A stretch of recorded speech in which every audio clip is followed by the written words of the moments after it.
This is the brief on the geometric divergence of curvilinear coordinate basis fields. We're looking at a core problem: why the fundamental vectors we use in systems like cylindrical and spherical coordinates, well, they aren't actually static. We're going to see how calculating their divergence shows us they're not the fixed reference points we might think they are. So first, these basis vectors are what you'd call spatially inhomogeneous. Just means they're not uniform. Think of them as little arrows.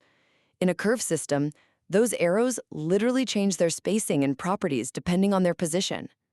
This constant stretching is the geometric reason their divergence, their spread, is never zero. Second, this gives us a great way to picture sources and sinks. When you see these vectors spreading out, like the radial lines in a cylindrical system, that's a source. It gives you a positive divergence. But when they converge and get squeezed together, like the vectors near the poles on a sphere, that's a sink.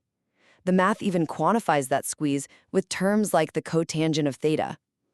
And finally, this all points to a major limitation of using these tangent vectors. Because they depend on their location, you just can't treat them as an unchanging physical reference frame.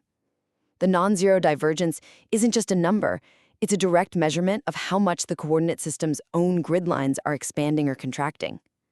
Understanding this inherent geometric stretching is absolutely key to correctly applying vector calculus in any non-Cartesian system.